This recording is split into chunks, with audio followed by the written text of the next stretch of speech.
You're listening to Behind the Mic Media, where stories come alive and conversations inspire. From actors and musicians to authors and creators, host Dawn Mack takes you behind the mic for exclusive interviews, real moments, and the stories that connect us all. Get ready. The show starts now. Hey friends, it's Dawn Mack, and today we're shining a light on an artist whose work consistently blends talent, authenticity, and heart.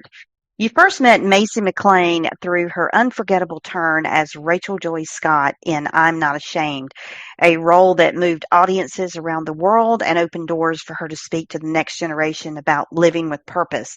And since then, you've seen her as fan favorite Ashley Baxter in the Baxters, and you've heard her voice as a singer-songwriter crafting music for film and TV. And Masey's newest project, Soul on Fire, recently opened in theaters, and it's a story that leans into passion, calling, and the kind of hope we all need more of. In our conversation, Masey shares the moment the script grabbed her heart, how she prepares for emotionally rich roles, and the way music and acting intertwine in her life, and the practices that keep her grounded when the industry gets loud. It's a thoughtful, joy-filled chat that I think you're going to love. Here's my conversation with Masey McLain. Hello, Masey. It's such an honor having you join me on the show today. How are you? Hey, I'm doing good, and I'm super honored to be here. Well, thank you. It is an honor likewise. And I want to start out with my first question that tends to provide listeners with a little background on my guest. And what first drew you to acting, and how did that initial spark turn into the career path you're on today? Yeah, growing up, I played a lot of sports, and basketball was my thing. I was a runner. I was really dedicated to cross country and track, and I was on that path. But nothing I had done kind of made me feel like I could come alive, if that makes sense. When I did it, I liked sports and it was fun, but I didn't have that feeling of, oh my gosh, I love this, until I stepped on a stage for the first time when I was 15, and we were doing a drama. I'd never done a play before, and I got one of the lead roles in it, and I just felt like I could disappear into this character and bring it to life and move the audience. And when I saw people swiping tears and impacted by the show, I was like, oh my gosh, I want to do this. Like, this is what makes me come alive. I've never had that feeling before. And so that started the path of acting. And then I quickly transitioned to film and TV. And I realized I loved that even more.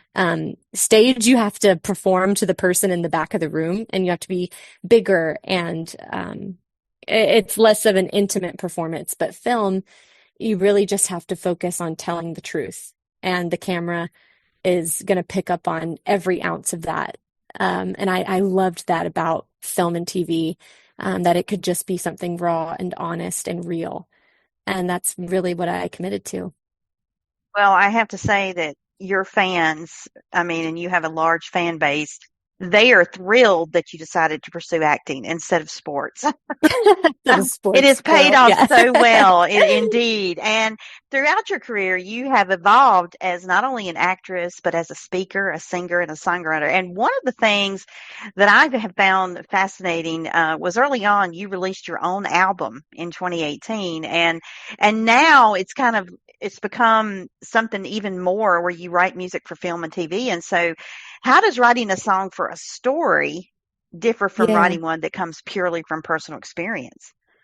I've always loved writing music ever since I was little. I was always kind of in my room writing songs, and it kind of never stopped. And when I put out my EP, I was kind of toying around with like, okay, do I want to pursue music, like really pursue it? But that music is a whole different world to pursue. If you were trying to be an artist, it is just you have to fully commit to that. And I was fully committed to acting, and that's what I loved the most. So I put out my EP, and then, it was so cool because the TV show I was on, the Baxters, ended up buying 2 of my songs, and those 2 songs ended up being my character got to sing them on the show. And I was like, oh my goodness, if I can combine these worlds, I just am giddy about that. Because it's, I'm telling the truth on a camera, but I'm also getting to sing these lyrics that came from my heart and, and have that creative outlet through music, but on film.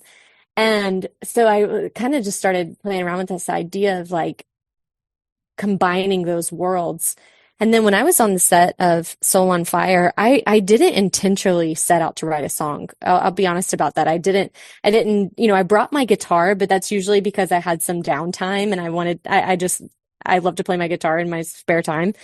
And then one day after set, I was so overwhelmed by the story we were telling. And I just I felt like I had this download of this song and I just wrote it so fast. And I wrote it really in my hotel room and my bathroom floor. The bathroom has the best acoustics ever. So any musician out there, yeah, don't sleep on the bathroom floor. Use it. And, Right.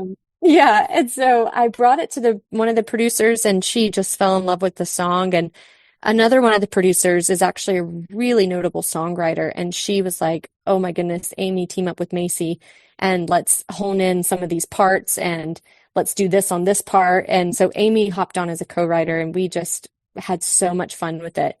And afterwards, we didn't really know what we were going to do with it. They talked about it being the end credits song, and that would have been awesome. But they really needed an upbeat, like inspiring song. And there's no better song for the end of that movie than Soul on Fire by Third Day. It is like the title of the movie is in the song.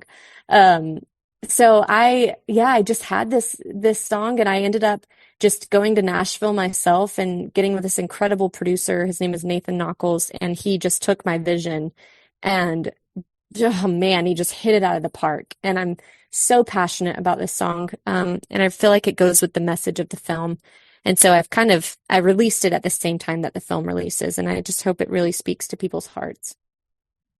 That is just so amazing that your first love per se is acting, but then you've got this whole other side of you that equally loves songwriting and how the songs just kind of come to life all on their own almost and write themselves.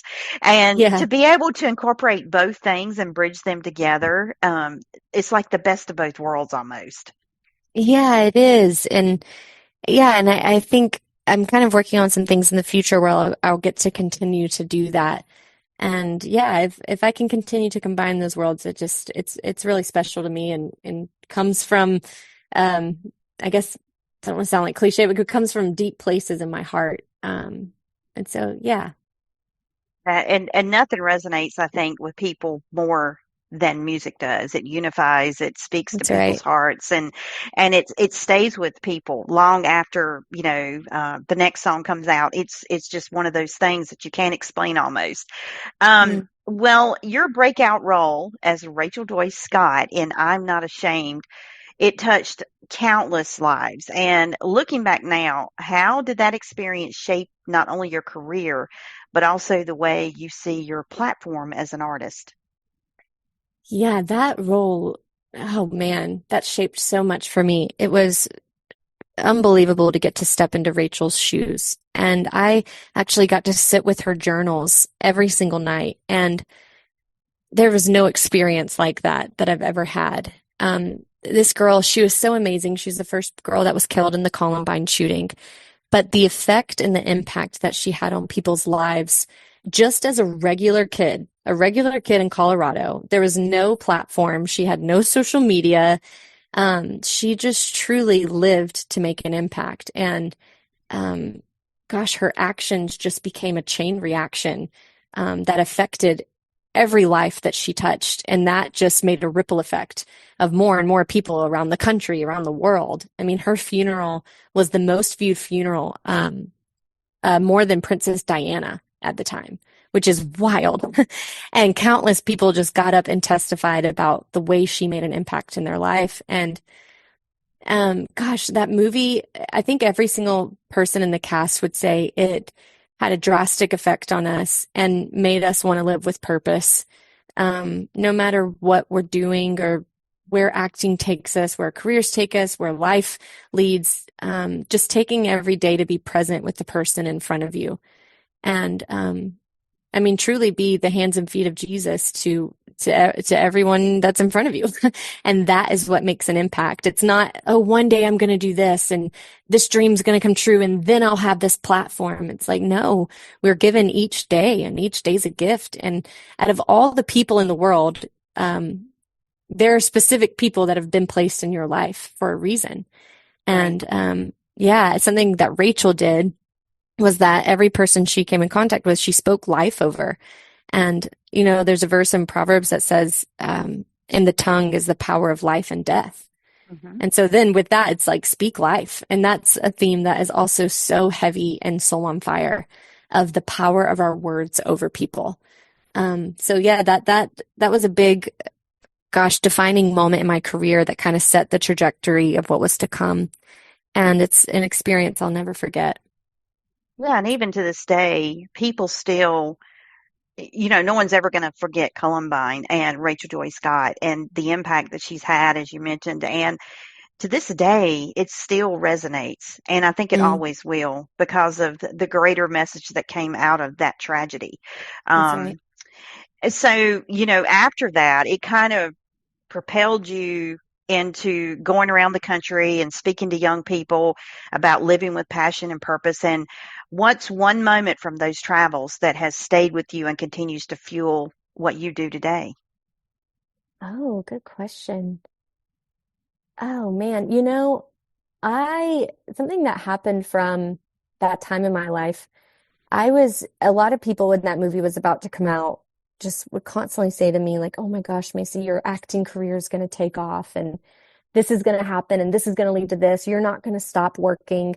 And I was so excited to hear that. Like as an actor, that is what you want to hear. Absolutely. Because you work your whole career. And I mean, no one sees the amount of work you put in and the amount of auditions, the amount of coaching, the amount of classes, everything to get to that point. And so when you're finally a lead of a movie, you're like, okay, this is going to start the snowball effect, if that makes sense. And so I was really excited about that. And then I had one person that actually went to lunch, and she is just an amazing artist, someone that I looked up to at the time and still do. And she told me, she's like, Macy, I know everyone's saying this, and I hate to be this person, but I feel so compelled to tell you that if things don't happen the way that you are thinking and the way everyone's saying, I need to just trust that God has a plan and he's going to do with your life what he wants to do. And it's going to be amazing, but maybe not in the way you're thinking. And I was like, oh, I don't want to hear that. I was like, okay. And so I took that. And when she said it, I knew she was right, though. I knew that God had something else. And so when I'm Not Ashamed came out, my acting per se did not lead to the next thing immediately at all. In fact, the doors that opened, like you said, were speaking all over the country, something I never could have foreseen, to be honest.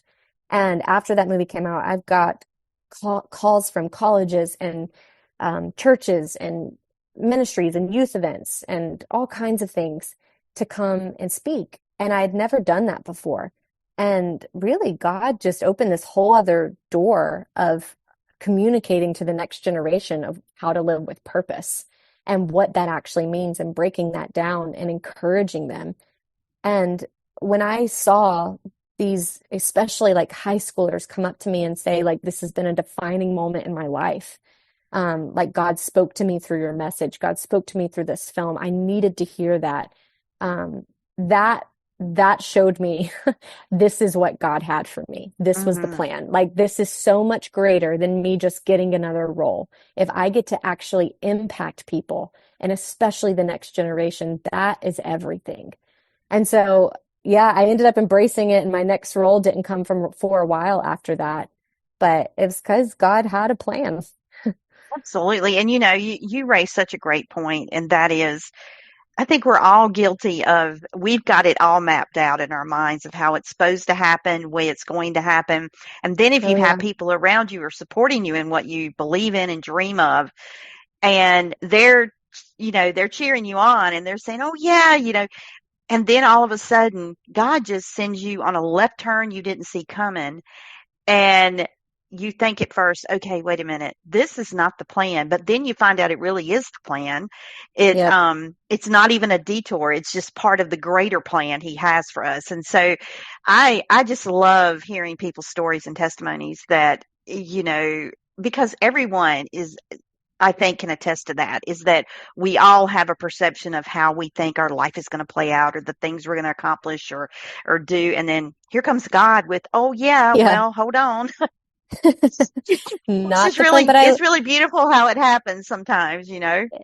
it really is. And I love what you just said of it's not a detour. We think it is. We think everything's Right, gone off the rails, and it's like actually this is plan A. This is the right. plan A for your life. And man, God, I mean, even in scripture it says like his thoughts are higher than our thoughts, his ways are higher than our ways. Hmm. And just have to yield to that and submit to it and surrender to it. And you're so much happier when you do. Exactly. Now, a lot of your fans know you as Ashley Baxter from the Baxters, and Yes. and I think it just goes along with the deep love of Karen Kingsbury's books, the magic of her writing and how she just makes it come to life. And Mm. what was the most important to you about honoring that legacy while also making her your own? Oh man, I was nervous at first because Ashley wasn't just the fan favorite, the character I played, Ashley. She was my favorite too. Mm, So I was like, how am I going to play my favorite character? Like I have in my brain what Ashley is. And I grew up in high school devouring these books. And when I heard they were making a show, I literally called my manager and I was like, I have to do this. Like, put me in the room. And when I booked Ashley, I don't know. I think I just had to trust that, okay, this is another role that God has allowed me to book, and I just have to have fun with it. And she's a beloved book character. She's meant so much to me. I love her, so just give her everything I've got. And so there was a pressure, especially because, I mean, I loved Karen Kingsbury for forever, and mhm. she was in the room. And I think there comes a point when you're playing characters, like book characters, or you're playing real people, that you just have to trust that you were cast for a reason and Exactly. trust that you know how to do the work. And you just kind of give into it and do what you do. Um, Otherwise, if you get too much in your head, I remember before I'm Not Ashamed, I got in my head the week before. And I was actually like trying to figure out like, oh, well, what if I'm supposed to do it this way? Or what if she's like this? And the guy that plays opposite me, Ben Davies, he played Nate. And he just kind of sat me down. He was like, Macy, get out of your head.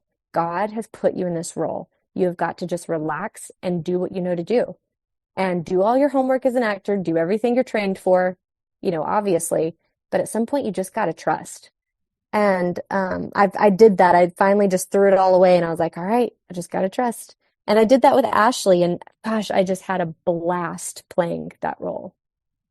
I mean, and to hear you talk about that role, all I can think is what a full circle moment that must have been for you to go from, she being your favorite character in the books that you read, and then all of a sudden, years later, here you are, you're playing her in Yeah. the series. And so what an incredible full circle moment, indeed.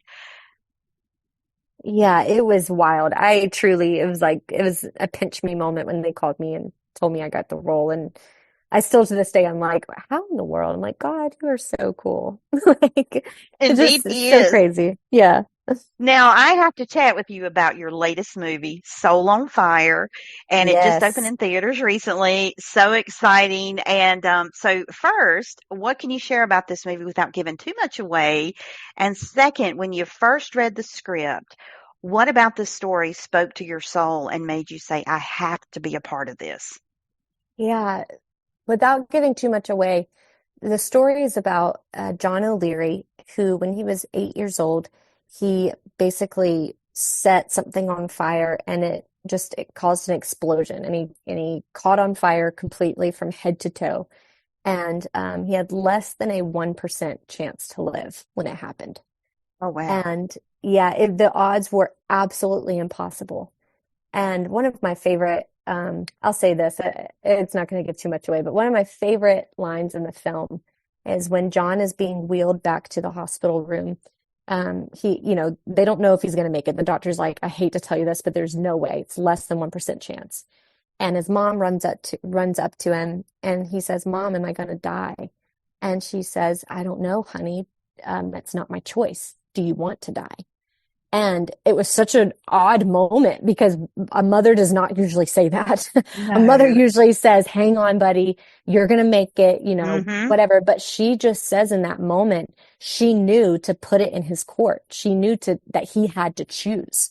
And Right. so she said, buddy, do you want to die? And he had to say out loud, no, I don't want to die. I want to live. Mm. And it gives me chills just thinking about it, but she just felt so compelled in that moment to ask him, not to say you're going to be fine, all this kind of stuff, but to ask him. And the movie basically, he survives and he goes throughout his life, but even though he survives that day and he chooses to live that day, basically you are going to watch John have to choose to live every day, of not just choose to live physically. He's made it through that, but choose to live mentally, spiritually, in his heart, in his mind, in his purpose. And it's something we can all relate to because, gosh, John is covered in scars and he wears this turtleneck to hide it. But we all have scars. And Mm. maybe not literally, but we all have things in our lives that we want to cover up. We don't want people to see, whether it's shame or it's insecurity or it's, I don't think I have purpose, whatever it is. And we're all just kind of hiding behind that turtleneck. And John has to come to the realization that he's loved and that he has a purpose if he chooses to have purpose. And it all comes down to that choice. And he had to make the choice when he was a little boy to live, but he also, when he's in college, when he's older, when he has kids, when he has a defining moment that I won't give away later in his life, he has to make the choice to live fully, to live with a soul on fire. And when he chooses that, the effect he has on everyone around him, now on millions of people, is unbelievable. But it is all because he made the choice. And we have that choice too, no matter what our circumstances are, no matter what we've been through. We can go from being a victim to a victor and from being in the pit, if you will, to purpose. But we have Absolutely. to choose. Yeah. Yeah, and what you shared about his mom and what she said to him, I can't think of any better example of mirroring the grace of God in our own lives, where he gives every single one of us free will to choose, to make a choice. He leaves Right. it completely up to us, even down to choosing him or not. And I think that statement is not only going to be defining in that part of Mm. the movie, but it will be so awe-inspiring and just pivotal to making everyone do some inner reflection, I almost think, into their Oh, own yeah. lives and like the choices you're making and choices to make to come. Yeah. Um, it sounds like it's going to be an absolutely beautiful movie. And I know that viewers are going to be so excited to see it. And those who've already seen it, I can't wait. I'm trying to plan a time to get out to see it. Um, because I love Yes. movies like this. I love movies that inspire and move people and that stay with you long after the movie is over. That I'm so glad you said that because that is actually comments I've been reading, is what people are saying. They keep commenting, I can't stop thinking about the movie. I can't stop thinking about this message. I like this has been circling in my mind and in my heart since I walked out of the theater. And it's lingering with them way past the credits.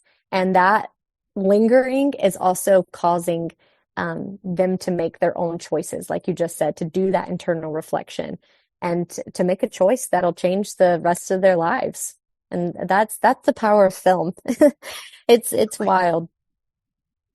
Well, outside of acting and music, what truly sets your soul on fire right now? The things that bring you peace, joy, and renewal in your everyday life. Oh, I love that. Um, oof. Something that brings me renewal, and joy is I like to go on prayer walks. Those are those do something to my soul that nothing else in the world can. And sometimes I'll put in headphones and I'll pretend like I'm talking on the phone because I talk out loud when I pray. And Yes. I'm like, everyone in my neighborhood is going to be like, there's the crazy girl again. But, but I love talking out loud to God on a prayer walk. And I love leaving my phone behind. If I can disconnect from everything and just Yeah.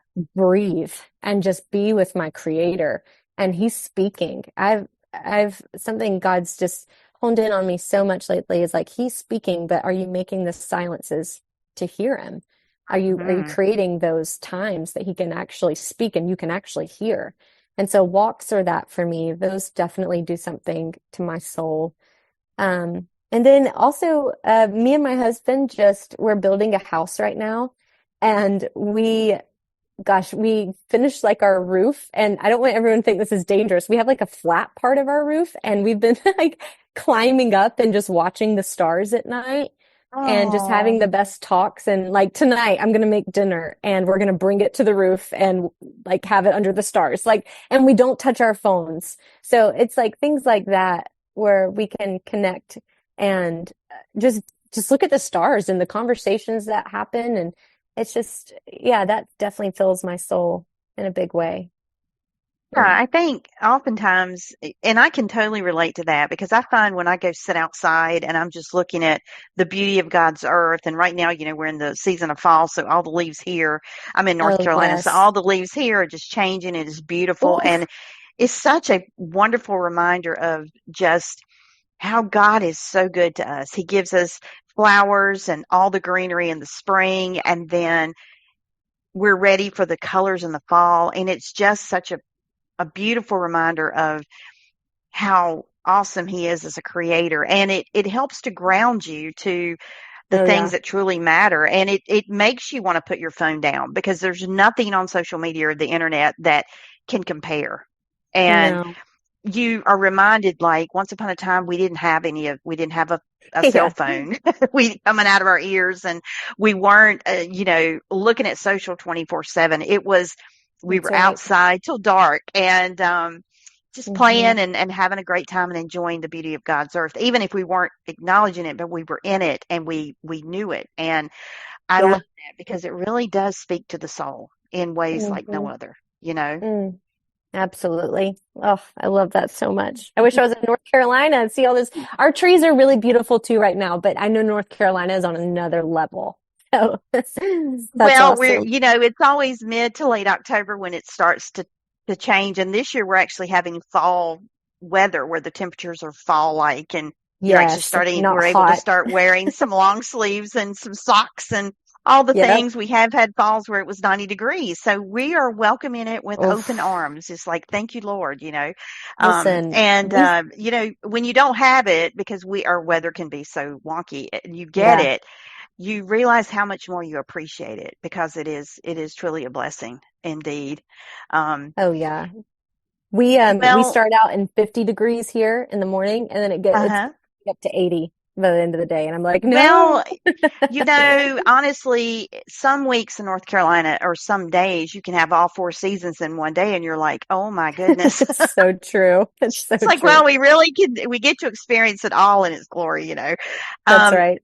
well, Macy, I want to thank you so much for taking the time to speak with me about Soul on Fire and your wonderful career. And I have to chime in like others have told you previously, but I mean, you've done so many amazing things, and you're not just acting, you're doing things with purpose that make a difference in the lives of people who view your work. And I think that is so much more fulfilling and important than just going and watching a secular movie or just watching a movie that, just to kind of take your mind off of everything else, right? But what you're Mm, doing is really resonating with people. And I hope that you have a very long career ahead of you that continues to put out that type of content because we need it. We need it. We're in a world where things are ever changing and uncertain a lot of times. And we need to stay grounded to our creator and God, and that's know right. that at the end of the day, he is the only one that we can rely upon. And we Hmm. just have to constantly remind ourselves of that. And That's content right. like this is there's nothing like it. Oh, well, I just thank you so much for that encouragement. That means a lot. It really does. So You're welcome. thank you. You're welcome. And I'd love to have you back anytime with any new projects that Yeah. you have coming up. It has been a delight to speak with you, and I hope that you enjoy your evening under the stars with your husband and your Oh, wonderful dinner and beyond. So thank you again. oh, thank you so much. Bye. Bye bye. Big thanks to Masey McLain for joining me today. If this conversation encouraged you, share it with a friend who needs a little spark. You can catch Soul on Fire in theaters now and follow Masey for updates on her projects and music. If you're new here, I'd love for you to follow and subscribe to Behind the Mic Media on your favorite podcast app and on YouTube. Ratings and reviews help more listeners find the show, and your support means the world. I'm Dawn Mack. Thanks for listening, and I'll see you next time. Thanks for tuning in to Behind the Mic Media with your host, Dawn Mack. Be sure to follow the show online at behindthemicmedia.com and join us on Facebook, Instagram, X, Blue Sky, and TikTok, all at Behind the Mic Media. And stay tuned. Our very own YouTube channel is coming soon, featuring every interview and special behind-the-scenes moments. Until next time, thanks for listening. And remember, the best stories are the ones shared behind the mic.